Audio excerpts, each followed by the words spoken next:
Oke, Assalamualaikum warahmatullahi wabarakatuh. Selamat sore. Waalaikumsalam. Waalaikumsalam. Terima kasih sudah mau Sore. hadir. Di sini saya mau melaksanakan acara webinar saya untuk tugas akhir teknik wawancara. Di sini saya mau mengambil judul webinar dengan judul Intip Pemasaran Usaha Naik Kopi di Tengah Pandemi. Saya selaku moderator Muhammad Rizky Agung Saputra dan pembicara saya Nasruling. Ya, Mas? Halo. Halo, Bro. Ya, apa kabar, Mas? Baik. Saya baik. Masnya gimana? Oke, alhamdulillah. Sama Mas, baik, Mas. Semoga kita semua diberi kesehatan, Mas, ya. Ya. Amin. Terima kasih, Mas, sudah mau nyempetin hadir dan mengisi acara webinar saya. Ya, siap. Ya. Oke, saya lanjut, Mas, ya. Saya mau ngebacain dikit tentang biografi dari Mas. Ya. Ya, saya mau ngebacain biografi dari Mas Nasruling, ya. Saya manggilnya Mas Nasruling atau Mas Arul, Mas? Ya. Mas Arul aja. Oke. Biar lebih akrab kita nanti. Ya, oke, Mas Arul, ya. Ya. Ya. Thank you. Iya, Mas Arul. Oke, jadi Mas Arul ini merupakan owner dari Naik Kopi, ya. Selaku owner dari Naik Kopi. Iya, selaku. Dan Mas Nasruling ini mempunyai nama lengkap Nasruling Alfa Mafrizi, Mas, ya? Iya, benar sekali. Lahir di Nganjuk 19 Maret tahun 2000. Iya, benar. Sebelumnya Mas Nasruling ini pernah kerja di PT Multi Manau Indonesia, Mas, ya? Iya, benar. Pernah Ya, kerja di PT Multimana Indonesia. Dan akhirnya mulai merintis usaha Naik Kopi ini dari akhir tahun 2019, Mas, ya? Iya, setelah keluar dari PT tersebut. Ya, Mas, ini kan tentang saya mau judulnya kan tentang inti pemasaran Naik Kopi selama pandemi, Mas, ya. Ini apa aja, Mas, yang Mas rasakan selama pandemi ini? Efek-efeknya ada banyak. Tentunya pertama dari marketnya saya sendiri, saya kan buka nggak di daerah kota, nggak di daerah yang terlalu kota-kota banget. Tapi saya dekat di antara kampus-kampus. Dan efek utamanya para mahasiswa-mahasiswa atau mahasiswi yang ada di kampus itu diliburkan. Jadi saya juga nggak bisa dapat market dari kampus tersebut, dari mahasiswa atau mahasiswi itu. Jadi salah satunya efeknya ya yang bisa kayak mahasiswinya itu berkurang, nggak kayak waktu pertama nggak ada efek dari pandemi ini. Tentunya seperti itu. Ya, pastinya semua usaha dari yang kecil sampai yang besar juga merasakannya, Mas, ya. Iya, tentunya. Ngomong-ngomong tentang Naik Kopi ini, waktu awal pertama kali pandemi datang ke Indonesia itu Naik Kopi sempat tutup, Mas, ya, di pertengahan bulan Maret lalu. Iya, saya sempat tutup karena efek dari ini. Saya juga market saya kan rata-rata dari mahasiswa. Sedangkan mahasiswa sama mahasiswinya dari kampus-kampus yang di daerah tempat saya itu diliburkan. Nah, untuk saat itu, waktu pandemi itu, saya tutup dulu karena saya juga mendukung program dari pemerintah yang nggak boleh melakukan buka dulu atau melakukan take away. Dan saya masih nggak melayani take away untuk saat waktu itu. Ya. Terus lalu di pertengahan bulan Mei, kalau nggak salah, Mas, ya, itu Naik Kopi kembali buka, ya, Mas. Kenapa kok Mas Nasruling ini berani mengambil langkah tersebut? Ya, saya dalam pandemi ini, kenapa saya buka? Saya juga memerlukan diantaranya pemasukan, karena saya juga ada kebutuhan lain buat menanggulangi masalah pandemi ini. Dan cara buka saya pun dengan cara-cara tertentu, seperti melakukan take away, tapi dengan saya lakukan di rumah saya sendiri, jadi nggak di toko, karena toko saya tempatnya terlalu pusat di Surabaya, sedangkan rumah saya kan nggak terlalu di pusat, jadi peraturan lebih ketatnya di Surabaya itu. Makanya Iya, saya iya. berani melakukan buka lagi. Dan kalau saya nggak buka juga, pasar saya akan melupain dari yang saya buka ini, toko ini. Jadi istilahnya kita melakukan dengan yang diberikan oleh pemerintah yaitu work from home ya Mas ya. Ya, anjuran dari pemerintah, work from home salah satunya. Ya. Lanjut Mas ya. Inovasi apa sih Mas yang Anda lakukan selama memasarkan usaha naik kopi ini di tengah pandemi seperti ini? Selama pandemi ini, saya mengembangkan seperti ngajak UMKM, usaha mikro menengah kecil, itu buat kolaborasi sama saya. Di antaranya, kayak contohnya saya berbasis dalam minuman. Ya. Dan saya ngajak kolaborasi sama UMKM yang berbasis di bidang makanan. Saya mau mengajak seperti kolaborasi dari paket makanan minumannya itu yang kita kolab bareng. Terus saya mau ngajuin lagi seperti voucher diskon. Jadi setiap pembelian amount berapa dari mereka, UMKM yang berbasis makanan itu, saya berikan voucher diskon buat mendapatkan dari saya sendiri, dari toko saya Nek Kopi. Ya, ya. Jadi seperti itu. Tapi udah berjalan Mas itu Mas? Alhamdulillah sudah berjalan sekitar dari awal buka kemarin itu pertengahan Mei, udah berjalan sampai sekarang. Tapi untuk sementara ini toko udah buka lagi. Jadi yang takeaway udah bisa ambil di toko juga, takeaway-nya bukan dari rumah lagi. Iya, melihat sekarang kan sudah new normal ya Mas ya. Kebanyakan dari normal. tongkrongan pun perusahaan lain sudah mulai kembali buka dan kembali kafe-kafe udah mulai buka lagi. Iya, benar. Buat mendukung program-program new normal itu. Tapi tetap dengan batasan DNI 50%. Nggak bisa DNI 100%. Kita tetap melakukan protokol kesehatan yang berlaku dari pemerintah. Iya, benar-benar. Lalu mengapa Mas memilih inovasi tersebut sebagai jalannya di tengah pandemi ini Mas untuk menjalankan usaha Anda? Buat inovasi tersebut, saya juga melakukan inovasi lain sepertinya orang-orang juga di antara PSBB kan juga saya juga memberikan ongkir gratis di daerah-daerah tertentu. Jadi melakukan pengiriman itu dengan memberikan pengiriman secara gratis, tapi saya melakukan di titik-titik tertentu atau checkpoint yang sudah saya tentukan. Saya memilih program ini karena menurut saya juga ingin membantu orang-orang lain buat masih ingin menikmati produk saya, dan juga membantu UMKM lain yang berbasis makanan juga membantu mereka buat tetap bisa melanjutkan usaha mereka itu. Iya, begitu. Kalau ngomong-ngomong soal UMKM tadi, itu siapa saja ya? Udah ada beberapa UMKM yang ikut berpartisipasi di tengah pandemi seperti ini, Mas? Di antaranya ada Donat dari teman saya. Saya dia buka berbasis makanan lebih menjuru ke donat. Jadi saya ajak kolaborasi buat jual paket makanan sama minuman itu. Jadi makanannya dari dia donat, saya minuman.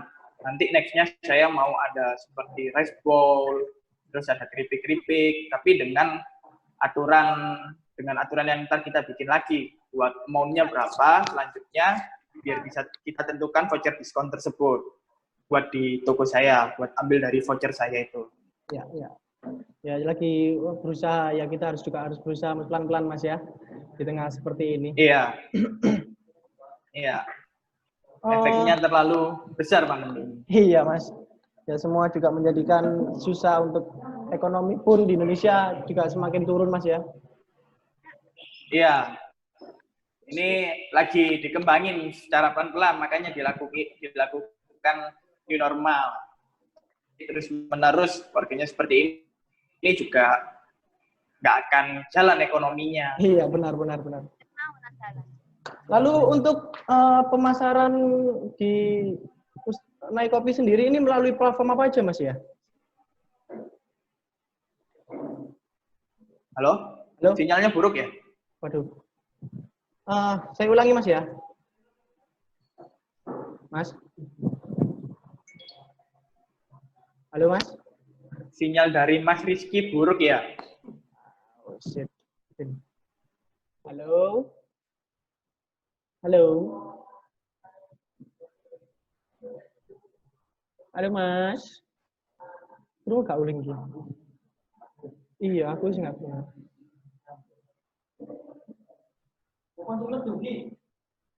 Aku sih metu.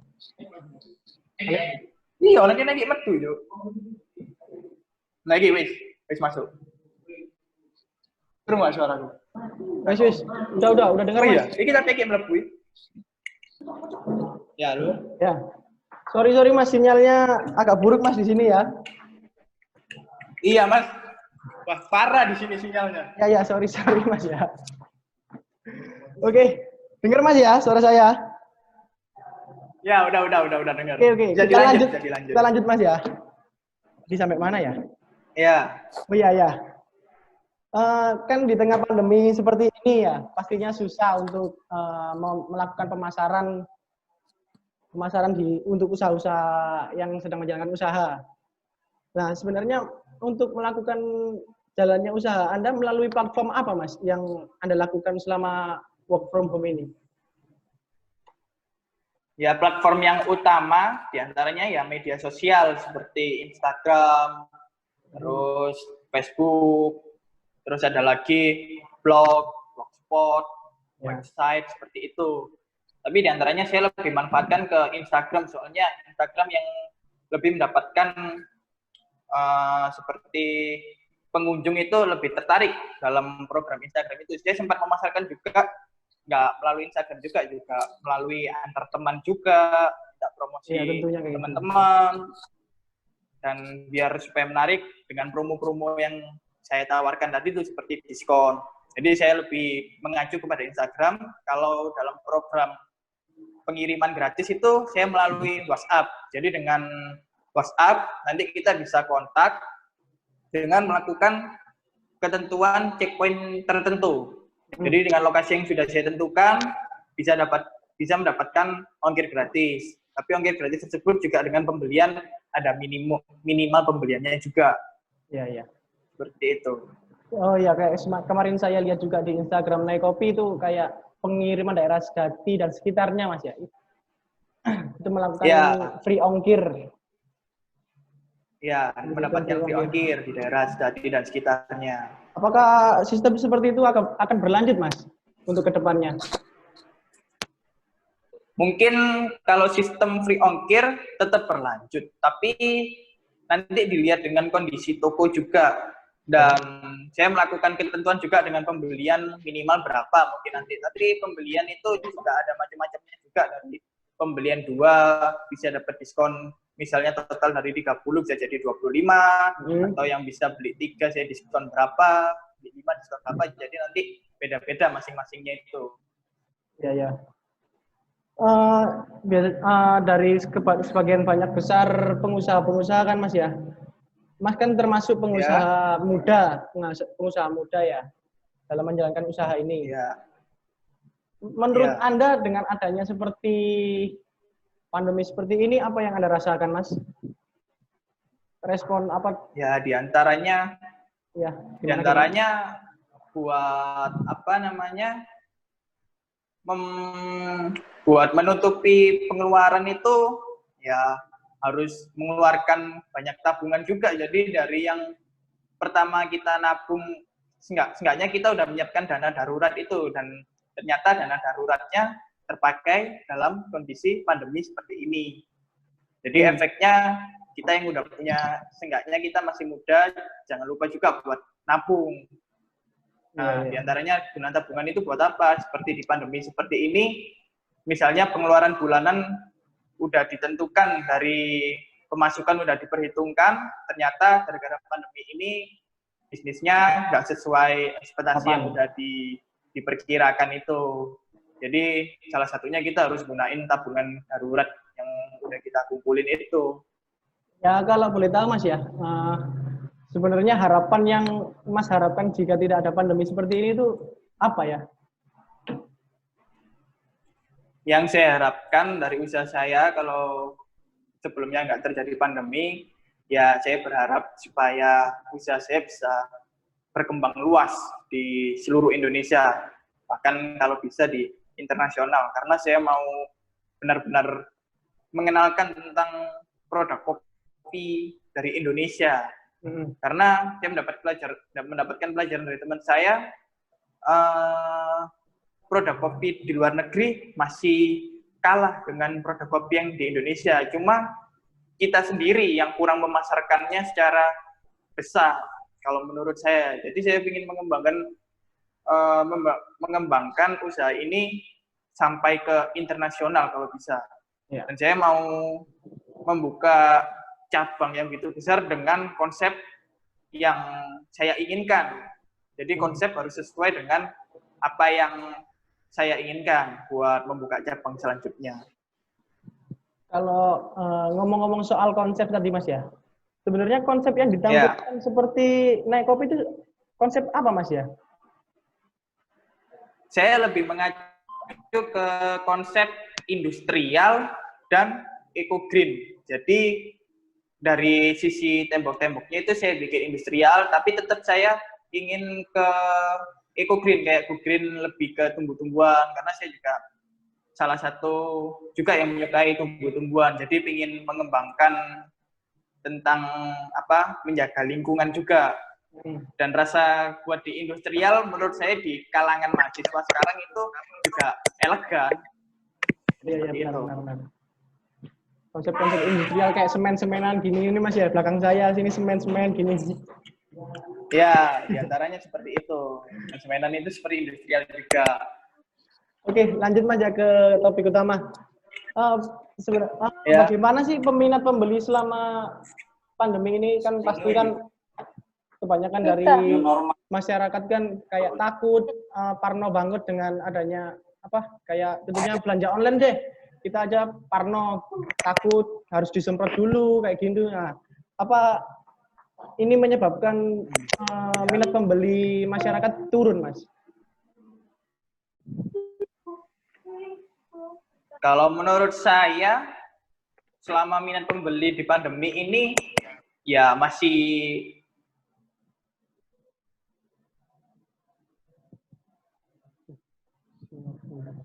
lebih berkembang di online sih. Saya pernah membaca di masa pandemi, jangan lupa buat sering cuci tangan, dan kalau ada barang datang, kalau bisa dibersihkan dahulu.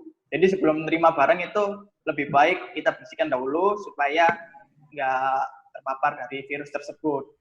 Buat minat masyarakat ya menurut saya masih berjalan seperti biasa. Kalau di online malah mungkin lebih banyak daripada di offline.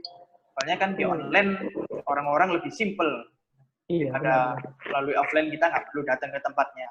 Iya, benar.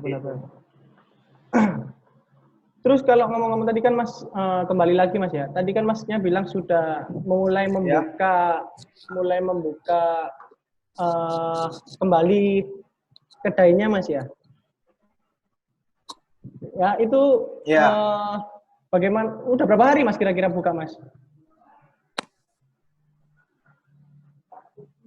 Halo? Gimana? Terputus. Ya oke, saya ulangi lagi ya. Kembali ke belakang tadi ya. Tadi kan Masnya bilang kalau kedai Mas sudah buka, kedai Naik Kopi ini sudah kembali buka. Lalu apakah minat pembeli di sekarang ini habis setelah jalannya PSBB kelar, apakah masih berjalan seperti sebelum adanya pandemi atau masih lancar? Kalau menurut saya nggak bisa dikatakan 100% lancar juga, soalnya diantaranya kita kan harus melakukan protokol kesehatan seperti memakai masker, membawa hand sanitizer sendiri, lalu peraturan dari pemerintah di saat new normal sekarang ini buat toko offline itu hanya diperkenankan dine-in 50%, dan kita nggak bisa membuka full sampai semua pengunjung dibolehkan, dan kita harus melakukan jaga jarak. Jadi menurut saya ya mungkin orang-orang masih belum minat juga buat ke tempat online, tapi seenggaknya masih adalah buat orang-orang yang dulu masih pengen ngerasain produk saya ya datang kembali mereka ke sini. Iya, benar. Terus buat apa namanya masalah minat enggaknya balik dari orangnya sendiri sih. Kalau emang suka dari produknya dia bakal balik, dan jangan lupa kalau datang tetap pakai protokol kesehatan yang telah ditetapkan. Iya, iya. Sudah diterapkan, Mas, protokol kesehatan yang disarankan oleh pemerintah di toko offline saat ini? Untuk saat ini sudah saya terapkan, diantaranya saya tetap apa namanya menggunakan masker di toko saya, lalu menyediakan hand sanitizer atau bisa cuci tangan, dan buat dine-in bisa dibuat menjadi 50%, saya buat 50%.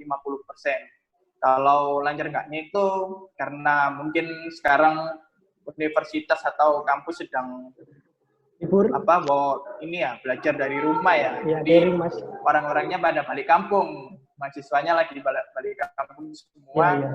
Jadi peminatnya lagi masih belum datang. Mungkin di bulan selanjutnya setelah kampus universitas sudah dibuka itu mungkin mereka udah bisa balik lagi. Karena pasar saya rata-rata di mahasiswa-mahasiswi lebih tepatnya. Ya, oke. Ya, saya doakan Mas, semoga usahanya kedai kopi ini lancar dan juga bisa berlanjut seterus-terusnya, Mas ya. Iya, terima kasih, terima kasih. Oke, saya mau buka sesi tanya jawab, Mas. Apakah ada yang mau bertanya? Ya, silakan. Silakan yang mau bertanya langsung nyalakan aja mikrofonnya. Ya, silakan yang mau bertanya.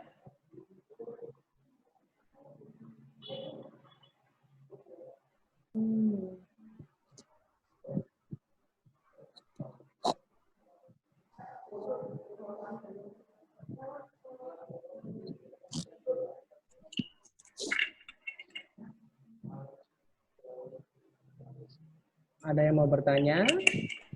Silakan. Halo, selamat malam Kak Rizky. Ya, selamat malam Kak Elizabeth. Oke, saya mau bertanya, seperti yang tadi sudah diceritakan oleh narasumber, untuk membuka kembali kedai Nekopi ini, sebenarnya dari pihak owner sendiri ada ketakutan tersendiri nggak sih pada saat mau memulai membuka kedainya lagi? Dan untuk menghadapi rasa takut itu, memberikan penjelasan kepada para pegawainya atau mungkin ownernya sendiri itu bagaimana? Terima kasih. Ya Mas, ini langsung ditampung dulu atau lanjut dijawab? Bebas, terserah dari Masnya. Mungkin mau langsung saya jawab? Langsung jawab aja Mas ya, kalian menunggu yang lain. Oh ya. Tadi menanyakan tentang ketakutan di saat buka waktu pandemi seperti ini ya. Ya tetap semua balik ke orangnya masing-masing. Tetap menurut saya sih saya juga takut artinya buka di saat pandemi seperti ini. Tapi kalau tidak saya buka juga, saya mematikan market yang sudah saya bangun dari sebelum-sebelumnya. Jadi orang-orang pada pada lari ke tempat lainnya juga. Jadi saya tetap buka itu dengan protokol kesehatan yang telah ditentukan dari pemerintah itu, diantaranya cuci tangan, membawa hand sanitizer, saya menyediakan hand sanitizer juga di sini. Terus tetap membatasi jarak setiap orangnya. Lalu buat memberitahu kepada pegawai, ya saya tetap harus pegawai menggunakan sarung tangan, masker, dan selalu saya suruh cuci tangan setiap melakukan pembuatan setelah melakukan produksi tersebut. Di antaranya seperti itu. Ya. Jadi gimana Mbak Elizabeth? Mungkin ada pertanyaan yang lain? Oke, terima kasih. Ya memang kita tetap harus menjaga kesehatan masing-masing Mas ya. Semua kembali kepada diri sendiri. Iya, semua tergantung kepada orangnya masing-masing. Iya, Hanya kita benar. harus menjaga kesehatan, jangan lupa memakai masker kalau sedang keluar. Lalu ada yang mau bertanya lagi? Silakan.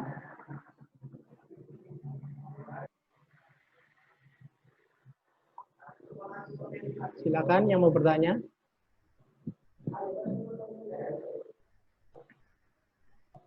Silakan yang mau ditanyakan masalah dalam pandemi ini.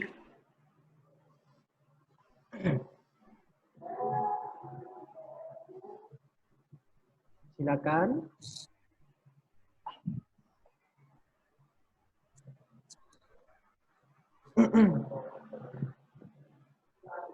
Halo, selamat malam, Mas. Mau tanya.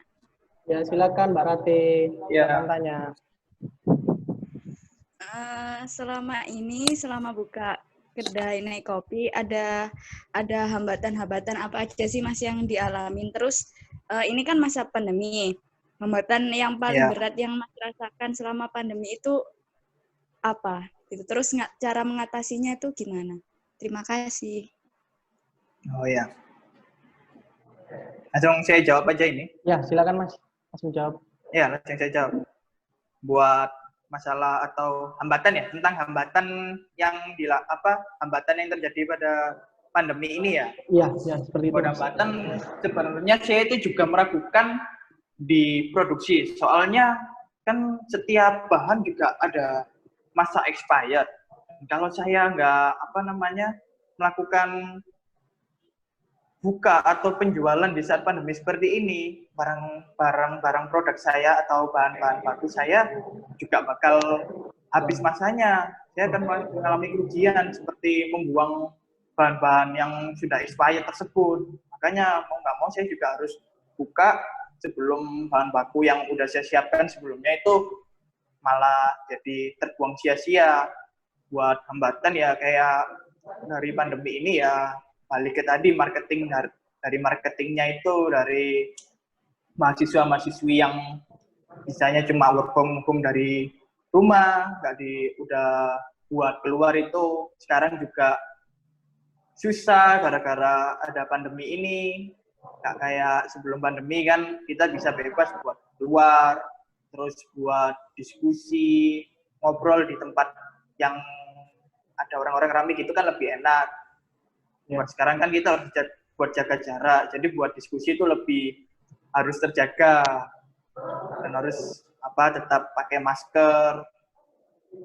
Jadi menurut saya hambatannya ya dari market yang udah saya bangun itu buat mengenalin ke para mahasiswa-mahasiswi yang ada di daerah kedai saya. Jadi seperti itu. Ya. Gimana Mbak Rati? Ya, terima kasih Mas buat jawabannya. Ya, sama-sama. Iya, sama-sama. Apakah ada yang mau bertanya lagi? Kalau tidak, mau saya akhiri.